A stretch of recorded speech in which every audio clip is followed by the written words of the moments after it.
Bonjour, bienvenue sur le plateau de C'est le Sport, l'émission hebdo du service des sports de Charente Libre. En plateau pour cette émission avec moi, Kevin et Mathéo. Bonjour. Bonjour. Deux experts en arts martiaux qui portent admirablement le kimono, puisqu'on va parler aujourd'hui de karaté avant les championnats départementaux qui ont lieu dimanche à La Rochefoucauld. On va aussi parler de Vovinam Viet Vo Dao, une discipline associée dont Vars est une des capitales mondiales, n'ayons pas peur des mots. Alors nos invités pour en parler, Stéphane Lérin, président du comité départemental de karaté. Bonjour Stéphane. Bonjour à tous. Et Alexandre Gouret, alors entraîneur, arbitre de Vovinam Viet Vo Dao à Vars, c'est ça? Oui. Bon, bonjour messieurs, on va embrayer avec l'interview, on envoie le jingle.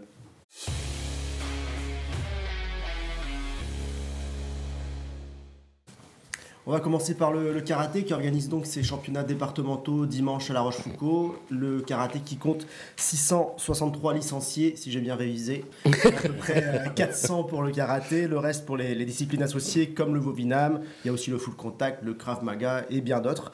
Les effectifs qui malheureusement sont un petit peu en baisse ces dernières années. Stéphane, vous avez été élu récemment à la tête du comité départemental. Votre mission, c'est de relancer la discipline en Charente ? Oui, tout à fait, exactement. C'est ça, c'est une mission qui m'a été confiée, c'est partie de mes tâches. Donc on est passé de environ 900 licenciés, donc comme vous l'avez si justement souligné, à 663, répartis dans les différents sports, différents styles que vous avez cités. On peut citer le Krav, le Kung Fu aussi, qui est un nouveau club là, qui s'est ouvert, et différents styles de karaté, comme le Shukokai, le Wadoryu, le Shotokan. Voilà, différents styles qui font la richesse du karaté. Et nous avons nos amis disciplines associées, donc les AMV, notamment le Vovinam, qui nous représente de manière admirable sur le plan, sur la scène internationale. Donc on peut les remercier parce que c'est un peu le porte-étendard du département. Et pour développer, effectivement, ça on verra ça plus tard, mais bon, il y a besoin de pas mal de choses. Ça, on verra ça juste après. Le karaté a bénéficié beaucoup de projecteurs pendant les Jeux de Tokyo 2021. Il était comme sport additionnel. On va voir quelques images justement de la médaille d'or du Français Steven Dacosta. Malheureusement, le karaté n'avait pas été retenu pour les Jeux de Paris 2024, malgré un champion olympique français. Est-ce que ça a été un coup rude porté au karaté ? Oui, oui, tout à fait, effectivement. C'est vrai que quand un sport est olympique, effectivement, ça attire, ça draine du licencié. On le voit bien donc, avec la fédération de judo qui se porte très bien. D'ailleurs, ils ont su faire ce qu'il fallait, ou comme les autres disciplines qui ont beaucoup de licenciés. Le coup de projecteur, il était vraiment absolument exceptionnel. On a un champion du monde français. D'ailleurs, on peut le voir sur un super coup de pied, enfin bref. Et voilà, mais on n'a pas pu bénéficier de ça, quoi. C'est-à-dire qu'ils ont préféré mettre de la danse hip-hop. Sûr? Oui, le hip-hop, oui. Le hip-hop, voilà. Après, chacun en pensera ce qu'il voudra, évidemment. Je ne vais pas faire le procès du hip-hop, mais on va dire qu'en termes de prestance, tout ça. Ouais. Voilà. Alexandre, vos deux disciplines sont associées, mais assez indépendantes malgré tout. Est-ce que pour le Vovinam, c'est important que le karaté reprenne des couleurs, grandisse en Charente ? Alors, en Charente et au niveau national, bien sûr, parce que il faut savoir que nous, arts martiaux vietnamiens, nous faisons partie de la Fédération française de karaté et discipline associée, et ce depuis plus de 20 ans maintenant. Cette fédération, donc, c'est elle qui est délégataire pour tout ce qui est diplôme, que ce soit entraîneur ou tout ce qui concerne les grades. Donc aujourd'hui, quand on passe un grade, il est reconnu d'État, de la jeunesse et des sports. Donc ce sont des diplômes que l'on peut faire valoir à titre personnel, par exemple dans l'armée, la gendarmerie, ce genre de choses. Ça peut ouvrir des portes. Et justement, vous avez dit tout à l'heure que on a la chance de participer au niveau Vovinam Viet Vo Dao aux compétitions internationales, donc que ce soit au niveau européen et mondiaux. Et on a depuis toujours eu le soutien de la fédération, que ce soit financièrement ou au niveau de l'organisation. Par exemple, la mise à disposition de salles quand on fait des regroupements équipe de France pour pouvoir s'entraîner, faire la prise en charge pour faire venir les entraîneurs.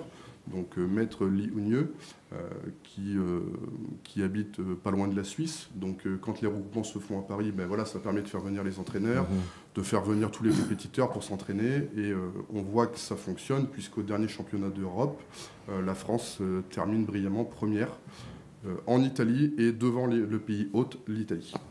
Alors, un des freins au développement du karaté en Charente, c'est le manque d'infrastructures. Vous devez partager les dojos déjà assez peu nombreux avec le judo qui est bien plus reconnu. C'est un de vos chevaux de bataille pour ce mandat là, d'essayer d'améliorer les infrastructures. Oui, tout à fait. Ouais. Effectivement, c'est vrai que là, pour le coup, on manque d'infrastructures. C'est vrai que les dojos, comme je l'ai encore souligné, c'est partagé avec le judo. Ou alors, c'est dans les salles omnisports. On met des, comment ça s'appelle, on fait des tatamis et tout, donc on installe, on désinstalle. Problématique d'infrastructure. C'est ça, il faudrait au moins un ou deux dojos en Charente, c'est vrai qu'ils soient spécifiques au karaté. De la même façon qu'il y a le dojo de roulé pour le judo, quoi, ouais. Oui, C'est ça exactement. Ouais. Ouais. C'est vrai que le dojo de roulé, si nous, par exemple, on veut faire un événement, faire venir un expert fédéral, l'allocation de la salle, c'est 450 € la journée. Ouais. Donc voilà, effectivement, alors c'est faisable, hein, mais ça coûte des sous, quoi. Ce serait mieux qu'on ait notre propre structure, que l'on pourrait mettre à disposition, effectivement, de nous aussi, faire jouer le jeu avec les copains, parce qu'on n'a pas de souci avec ça.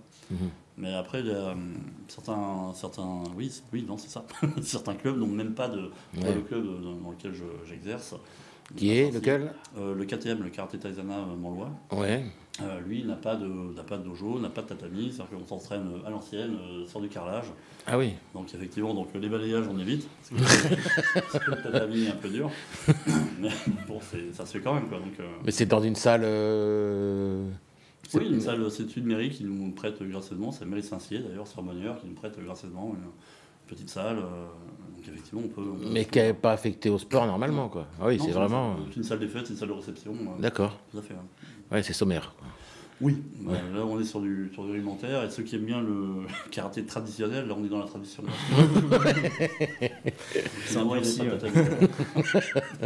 Alexandre, vous en avez parlé, le Vovinam Viet-Vodao apporte chaque année son lot de médailles internationales en France.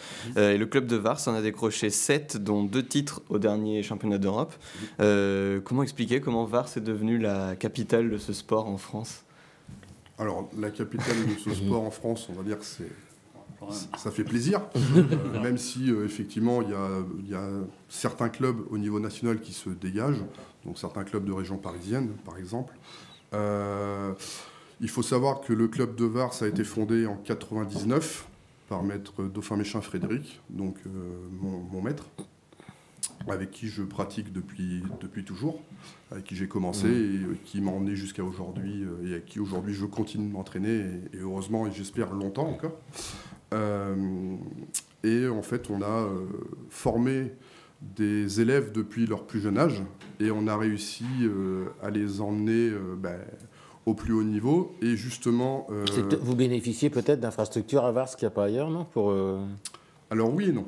Ouais. Alors oui maintenant, non avant. En fait, c'est vrai que nos infrastructures se sont améliorées avec la réussite au niveau international qu'on a réussi à décrocher. Une élève que vous connaissez, parce que vous l'avez déjà interviewée, Madame Émilie Lalu, qui est vice-championne du monde et multi-championne de France et multi-championne d'Europe.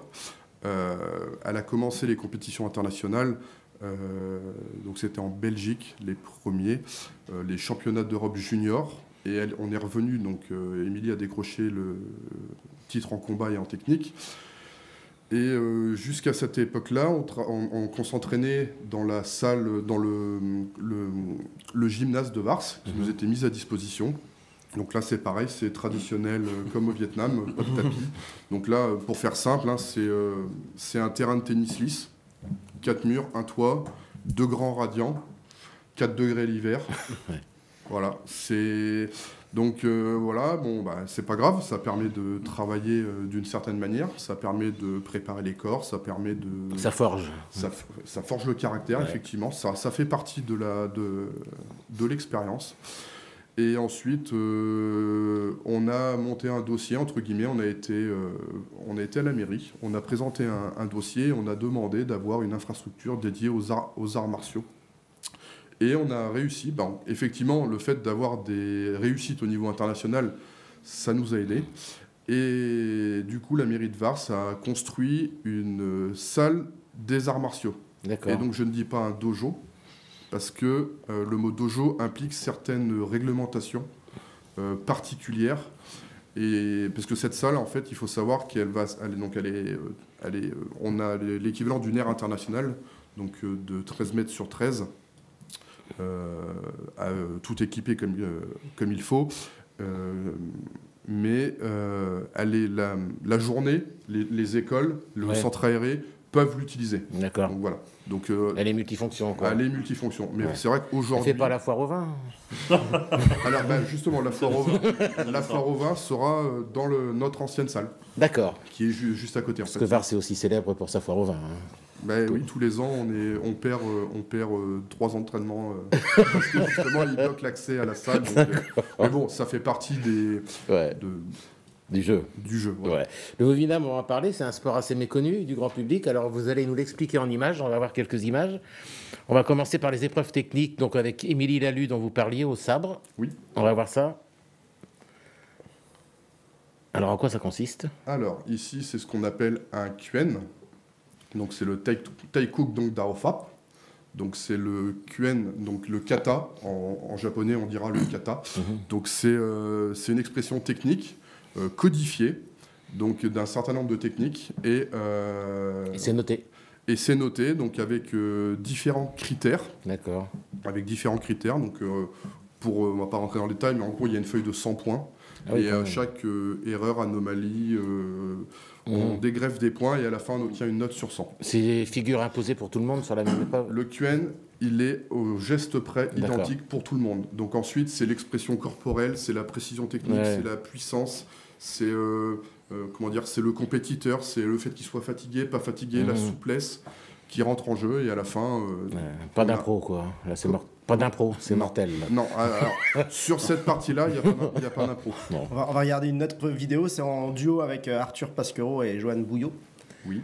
Donc là, c'est à deux, avec un couteau. Oui. Alors, comme ça, on dirait que ça ressemble un peu à du catch, mais c'est pas le cas. Vous allez nous expliquer en quoi ça consiste. Alors, ici, on est sur le Sangyuan Yao. Donc, c'est le combat codifié au couteau. D'accord. Donc, le Vovinam, on travaille beaucoup d'armes blanches. Et justement, on a les formes de Sangyuan, qui sont des combats codifiés, qui permettent de faire un combat au couteau, mais sans danger. Là, par exemple, cette épreuve-là, on a 12 contre-attaques de couteau qui sont codifiées, donc quand l'on travaille. Et ensuite, quand on les met en action, quand on les met, quand on les enchaîne, ça forme un combat. Et en fait, ici... c'est une chorégraphie, en fin de compte. C'est une chorégraphie, mais où la justesse technique est importante. Et pareil, c'est une épreuve qui est codifiée. Donc, tout est... Voilà. Une contre-attaque, elle se fait comme ça. Donc, chaque critère est inspecté au moment de la contre-attaque. Et ensuite, plus le niveau monte, plus on se retrouve presque à les cascadeurs pour les films. On va voir une troisième vidéo. On va terminer par le combat. On retrouve Émilie Lalu à l'écran. Là, on s'approche un peu plus de disciplines qu'on a un peu plus l'habitude de voir. Oui. Comme le karaté ou... Là, on ressemble très fortement à tout ce qui va être kickboxing, full contact. À la seule différence que nous, on n'a pas le droit de frapper dans les jambes. On n'a pas le droit à la low kick. Parce que ça, ce sont des techniques de sap. Et pour nous, en Vovinam, c'est interdit. Les coups sont portés? Alors, au niveau des enfants, non. C'est ce qu'on appelle du skin touch. Donc, c'est-à-dire... Skin, la peau, voilà, la peau. On touche la peau. C'est-à-dire que le coup, il est contrôlé, il est ramené, il n'est pas traversant. Donc ça, c'est tout ce qui va se passer avant 18 ans. Après, à partir de 18 ans, là, on est en plein contact. D'accord. Donc là, entre guillemets, les règles sont relativement simples. Pied, poing autorisé, plein contact. Mise hors combat autorisée. Donc KO. Donc au KO.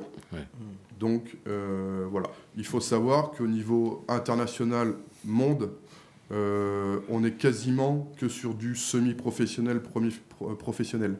Au dernier championnat du monde, que j'ai la chance d'arbitrer, vous avez le Vietnam, le Myanmar, la Thaïlande, le Cambodge, l'Iran, l'Algérie, c'est tous des professionnels de kickboxing, etc.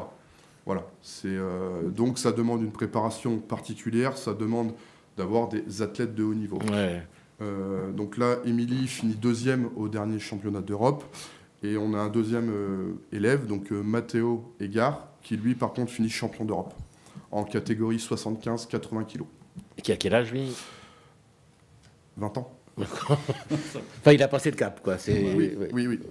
Mais justement, il finit 3e au championnat du monde donc au mois de novembre, et au mois de novembre dernier, et là, au championnat d'Europe, il fait 1er. Donc, très beau palmarès et très belle performance de nos compétiteurs varsois. Donc, il faut viser le titre mondial la prochaine. Alors oui, mais l'écart est encore important parce que on voit que certaines nations, particulièrement du côté de l'Asie et l'Iran, l'Algérie, qui eux sont professionnels, l'écart est grand. Ouais. Voilà. Aujourd'hui, nous, quelqu'un comme Émilie ou comme Mathéo, ils sont étudiants ou ils travaillent. La journée, ils vont au travail. Ouais. Le soir, ils vont à l'entraînement. Vous n'avez pas la même. Bien sûr. Vous pouvez pas faire le rythme que vous voulez. Ouais. Vous pouvez pas vous dire je m'entraîne le matin, je m'entraîne l'après-midi. Et la récup. Et le soir c'est la récup. Ouais. Ça vous pouvez pas. Ouais. C'est quand même compliqué. Ouais. Et puis le niveau. Alors c'est une chance. Le niveau mondial explose, il monte, donc tant mieux. Maintenant, il y a certains pays qui commencent à creuser l'écart et certains qui prennent du retard, effectivement. Alors, il y a un vrai engouement pour les sports de combat en France. Il y a aussi beaucoup de concurrence entre les différentes disciplines. Pour le karaté, le principal concurrent, ça reste le taekwondo, qui lui a eu la chance de rester olympique, ou pas forcément? Oui, effectivement, le taekwondo peut être considéré comme un concurrent. C'est d'ailleurs, peut-être, à mon sens, le concurrent principal, parce qu'on retrouve énormément de positions qui sont les mêmes, énormément de choses qui sont similaires. Donc oui. Ouais. Mais le sport en vogue, c'est le MMA. On va avoir une photo d'Amine Boisa, qui était multiple champion de France chez les jeunes. En Vaumoisin. Charentais, en Vaumoisin. Qui est récemment passé pro en MMA. Est-ce que c'est un cas isolé ou il y a vraiment des jeunes qui vont vers ces sports de boxe pied-point, kickboxing, MMA? Alors, il y a plusieurs facteurs. C'est-à-dire qu'en fait, on peut parler il y a un effet de mode, effectivement, parce que c'est vrai que le MMA est en plein essor. Après, il y a toujours eu des passerelles entre le karaté et puis le MMA. Notamment, certains Lyoto Machida, qui est un karatéka. Un karatéka, il est passé à la taille. Mais il pratiquait le MMA, il était champion. Enfin, c'est un grand champion, Lyoto Machida. Et il y en a d'autres aussi. On prend par exemple, comment ça s'appelle, c'est Ronda Rousey, qui elle vient du judo. Donc on pourrait se dire que le judo MMA quand même. Parce que il y a de la frappe. Voilà, c'est exactement, c'est la prévention. Tandis que le MMA, il y a beaucoup de percussions aussi. Donc, mais elle a su monter le niveau. Donc effectivement, il y a des passerelles entre tous les sports et le MMA, parce que le MMA, c'est un agrégat de tout ça, quoi. C'est-à-dire qu'il y a du grappling, il y a du sol, il y a un peu de tout. Il porte son nom, le mix martial art. Martial mixte. Donc ça permet aux gens de se retrouver dans une pratique un petit peu plus libre, on va dire. Après, effectivement, il y a 2-3 petites choses. Alors, il n'y a pas de frappe génitale, comme chez nos amis du Krav Maga, par exemple. Il n'y a pas de... Enfin, oui, voilà, ça me paraît une limite. Parce qu'après, c'est au Krav Maga, il y a des frappes génitales? Oui, tout à fait. Ah ouais. C'est même le but, quasiment. Oui, c'est ça. Oui, oui, effectivement. C'est du kick in the ball, effectivement. C'est du self-défense, c'est de la self. Effectivement, c'est très efficace. Donc, Tu savais ça, toi, Kevin? En préparant cette émission. Le Krav, effectivement, c'est très bien pour ça. Je veux dire, faut pratiquer quand on... Voilà, faut pas hésiter, faut pousser les portes des dojos, faut élargir ses horizons. Par exemple, quand on fait du karaté, il ne faut pas faire que du karaté, parce que les réponses, le karaté n'a pas toutes les réponses, le judo n'a pas toutes les réponses, le volley n'a pas toutes les réponses. Il y a des choses qui... faut oser, il faut pousser les dojos, il faut dire tiens, je vais rentrer un petit peu là, je vais voir un petit peu ce que tu peux m'apporter, et puis après moi je peux t'apporter ça, et voilà, ça crée des richesses. Et ça, le MMA a su mixer tout ça pour faire quelque chose qui tient la route, effectivement, tout à fait. Justement, vous avez parlé d'élargir les horizons. Vos sports sont quand même très codifiés, très attachés à leur culture asiatique. Est-ce qu'il faudrait un peu plus de souplesse, justement, pour attirer les jeunes dans ces disciplines Alors, on est très attachés. Alors, oui et non. Enfin, on est quand même ouvert au monde, parce que c'est vrai qu'un des coups de pied emblématiques du karaté, le Mawashi Geri, vient de la boxe française. Donc, avant, il n'y avait pas de Mawashi en karaté. C'est la boxe française qui a enrichi le karaté. Donc effectivement, on est quand même ouvert. Après, effectivement, il faut peut-être un peu plus de souplesse sur certaines choses, remettre un peu de rigueur ailleurs. C'est vrai qu'il y a beaucoup de... Comment dire, notamment au niveau du salut. Le salut, c'est très codifié. Le salut, c'est quelque chose à un moment où... C'est traditionnel, c'est protocolaire. C'est exactement ça. Donc si aujourd'hui on autorise de dévier un petit peu, on va dire on va allonger, plus tard, quand je vais prendre de l'âge, je vais me retirer, j'aurai des élèves, etc. etc. Bah, dans 3-4 générations, bah, le salut n'aura plus rien à voir avec le salut d'origine. Donc ça fait partie des traditions qu'on se doit de maintenir et de garder. Effectivement. Ouais. C'est comme là, on parlait aussi de kata ou de keng, c'est exactement la même chose. Nous, les kata, c'est, comment ça s'appelle, à l'époque, les paysans, ils ne savaient pas écrire. Je parle de ça au Okinawa quand c'était écrit. Il y a fou, là, on peut remonter quelques décennies en arrière.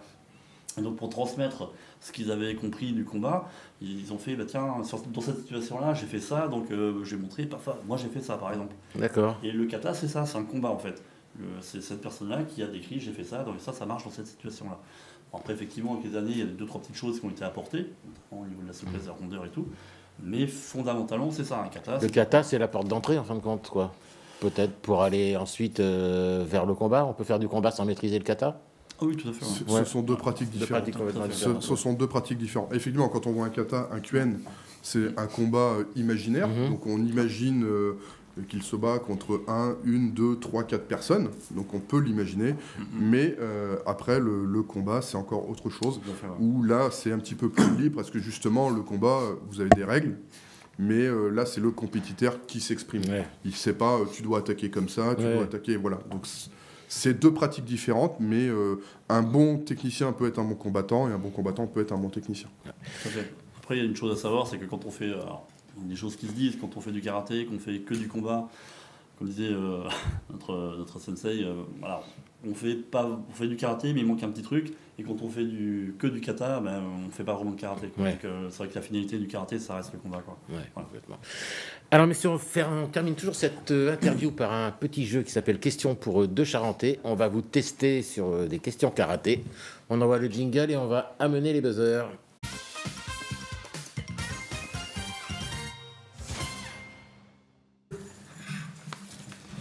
Alors, première question. Donc, le premier qui buzz prend la main et peut répondre. S'il se manque, c'est à son adversaire de répondre. Comment s'appelle l'acteur qui incarne Daniel Larousseau dans Karate Kid? Oh là! Oui, l'acteur, oui, bah oui, voilà. Oui, bah oui, je l'ai. Bah oui. On l'a photo. Ralph Macchio, c'est Ralph. Il manque une lettre. Ralph Macchio, alors. C'est ça, Ralph Macchio. Et d'ailleurs, le 6e opus sortira l'année prochaine. Oui. En 2025. Karate Kid légende. Deuxième question. Qui a créé le karaté moderne? En 1922, au Japon. Ouais, je te donne la main. Maître Genshin Funakoshi. Ouais, c'est ça. Bravo. Respect. Bon, là, c'était très karaté. J'ai essayé, t'as vu, j'ai pas buzzé tout de suite. Je me suis dit, allez, voilà. Alors, je te laisse la main. Alors, messieurs, on va voir une photo. Et je vais vous demander de quelle série elle est extraite. Kung Fu. Ah ouais. David Carradine. Bien. Et son sensei? Oui, bon alors là... non, je ne vous demande pas le nom, mais c'est son sensei. Voilà. Voilà, tout à fait, ouais. Avec la fameuse phrase petit scarabée. Petit scarabée, voilà. Exactement. Je vois qu'on est de la même génération après pour les autres. Ah bah, oui, ça, pour le coup, c'est un peu plus facile parce que là, Bah oui. Ouf, j'ai pris un coup de jeu, n'est-ce pas? Allez, 3-0. Hein. Ouais, l'écart est fait, mais bon, il va falloir se ressaisir. Attention, question Vovinam, normalement, c'est pour vous. Trouvez l'intrus dans cette série de 6 armes utilisées au Vovinam: le sabre, le couteau, le bâton, la hallebarde, le fleuret, la lance. Le fleuret. Le fleuret, bien sûr. Ah, c'était pas compliqué. En escrime, mais pas au Vovinam. Bon, ça fait 3-1 pour Stéphane. Dernière question. C'est pas 10 points, ah oui. Si vous proposez. On peut la mettre à qui tout double. On fait ça parfois. Quelle star du cinéma et du karaté a remporté le prix du meilleur botteur de fesses au très sérieux Kids Choice Awards en 2011? Bon, j'en vois qu'un seul qui puisse faire ce genre de... C'est pas JCVD au hasard? Non. Ah, c'est pas lui? Voilà, alors là, aucune idée. C'est vraiment une grande star quand on pense karaté, cinéma. Karaté, cinéma, grande star. Alors, il y avait Chuck Norris. Jackie Chan. Oui. Karaté, oui. Et justement, une petite question pour le grand public. La différence entre le karaté et le kung-fu, c'est quoi? Jackie Chan, c'est du karaté. Bruce Lee, c'est du kung-fu. C'est différent? Oula, alors ça c'est un vaste sujet. Ouais, Donc, alors le karaté vient du kung-fu. D'accord. C'est que quand il y avait les Chinois qui venaient à Okinawa pour le commerce et tout machin, il fallait qu'ils puissent protéger leurs marchandises. Donc le karaté a été créé par des marins bourrés à Okinawa. Il faut le savoir quand même. Donc effectivement, ça s'appelait pas encore karaté. D'accord. Quand ça a été importé au Japon a dit tiens on va codifier tout ça, etc. Donc ce sont les Japonais qui ont vraiment effectivement codifié. Voilà. Ouais. Mais sinon le karaté kung fu quand même il y a des grosses passerelles. Ouais. Le karaté s'est débarrassé des armes. Pourquoi je ne sais pas. Donc après une autre branche qui s'appelle le kobudo, où le kobudo effectivement il y a des armes. Justement, c'est le genre, il y a des katas avec les armes et tout. Et voilà. Mais sinon, oui, c'est ça. Le karaté kung fu. La racine est identique. Voilà, quoi, ouais. la racine est identique. Quoi. Bon, ben merci messieurs. On va enchaîner avec la suite de cette émission et les étoiles du foot, parrainées par notre partenaire JL Bro, le jingle.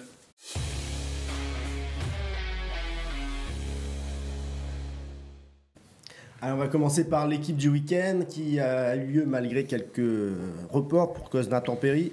Une équipe très offensive choisie par les entraîneurs avec 2 numéros 10 de talent. L'expérimenté Baptiste Onestas qui a mis un doublé face à Nersac. Et le jeune meneur de jeu des Portugais Angelo Coutinho Moraes, auteur d'un magnifique coup franc direct qu'on verra tout à l'heure à l'instant rematch. Au classement des étoiles, l'attaquant de Saint-Séverin Palio, Attilo Gonzalez, rejoint le milieu de terrain de Saint-Brice, Florian Duhay en tête, avec 5 étoiles devant un peloton très garni de joueurs à 4 étoiles. Et on passe au classement des buteurs avec Théo. Qui va s'afficher tout de suite. On a porté chance à Baptiste Crijan qui était l'étoile de la semaine dernière. Il a inscrit... C'est pas toutes les semaines. Non, c'est ça. Il a inscrit un doublé avec Pumoyen le week-end passé. Il rejoint Benjamin Servant en tête de la catégorie Ligue, tous les deux avec 9 buts. En D1, pas de changement puisque le duo Anthony Lugan, Christopher Duport est toujours en tête avec 10 buts.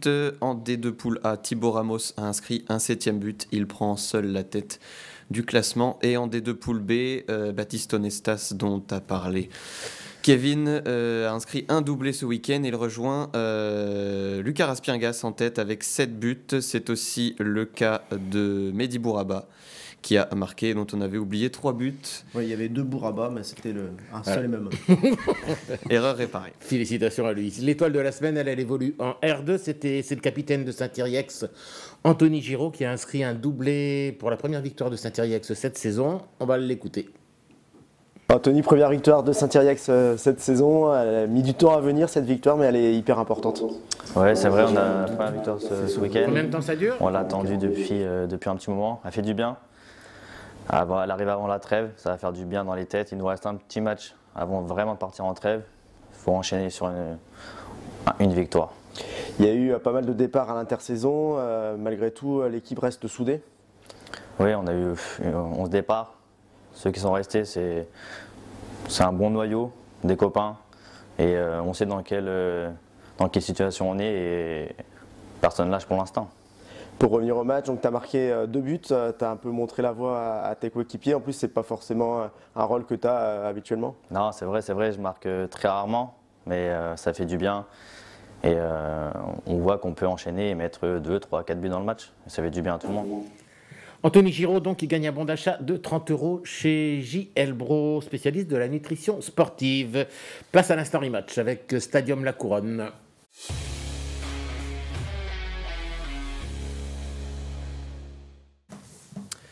Au menu du top 3 de l'instant rematch du foot et du hand cette semaine, on va commencer par du foot et le coup franc direct donc du portugais Angelo Coutinho Moraes. En numéro 2, on retrouve les footballeurs de Luxé. Ça faisait quelques semaines qu'on ne les avait plus revus dans le top 3. Et on terminera par du hand et la toupie de Barbezieux face à Villebois que Kevin disséquera à la palette.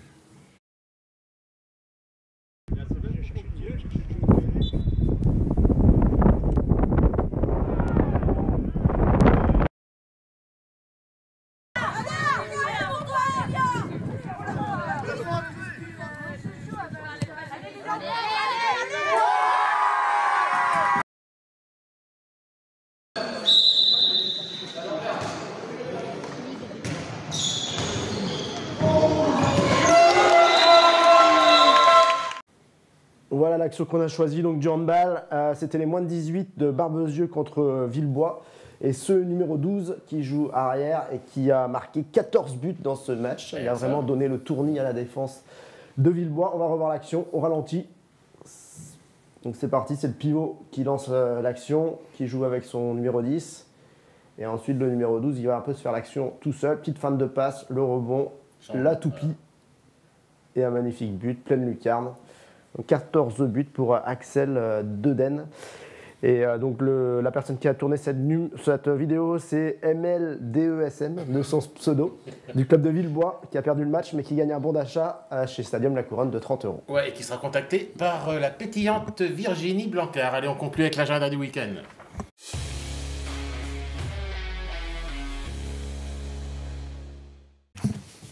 Hop, je retrouve mon équilibre, il ne faudrait pas que je tombe non plus. On va voir donc le programme du week-end qui va s'afficher avec le SA15 qui lance les compétitions vendredi soir à Oyonnax où on annonce -4, -5 degrés. Mathéo, il va falloir se couvrir. C'est prévu. C'est prévu. On vous laisse découvrir le reste du programme et nous on va rester dans la thématique des sports de combat puisqu'on va parler du gala de boxe française qui a lieu samedi soir à Saint-Yrieix organisé par le Savate Club d'Angoulême. Mélanie Rivière et Julie Desbois, nos deux drôles de dames de la rédaction, sont allées à sa rencontre, à la rencontre du président Augusto Ferreira. On l'écoute. Ce week-end, on organise les finales du championnat de France, deuxième série de Savate Boxe française. Il y aura des 15 combats, 7 combats féminins et 8 combats masculins. Quelles seront les catégories qui seront représentées? Alors, on aura vraiment toutes les catégories, de moins de 48 kg à plus de 150 kg. Et qu'on soit adepte de la savate boxe française ou pas, est-ce que vous pouvez nous dévoiler un petit peu les particularités de ce sport? Alors, la savate boxe française, on a souvent comme représentation la forme de compétition en assaut, où c'est juste de la touche et de la technique. Et là, ce week-end, on va vous proposer le combat, c'est-à-dire qu'on cherche soit le KO, c'est-à-dire le hors-combat avant le temps réglementaire, soit au point à la fin des 4 reprises de 2 minutes. Voilà, alors on va commencer par toutes mes excuses pour Mélina Rivière, que j'ai appelée Mélanie. Et donc le gala de boxe française, c'est à Saint-Yrieix samedi à partir de 18h. Monsieur, une petite question. Un combat entre Jackie Chan et Terrasson des Brigades du Tigre, vous voyez un peu le truc. Qui est-ce qui gagne la boxe française karaté? Jackie Chan. Les chances, ouais. Il n'y a pas photo. Bon, merci. Cette émission s'achève. Stéphane, Alexandre, merci de votre visite. Rendez-vous dimanche à La Rochefoucauld pour les départementaux de karaté. Et puis, pour la suite, on garde un œil sur vous. Il y a des médailles à glaner en 2025, j'imagine, avec Vars. Merci Kevin, merci Mathéo, merci au trio de bénévoles Virginie, Jean-François et Kylian qui travaillent dans l'ombre. Et à la semaine prochaine. Au revoir. Au revoir.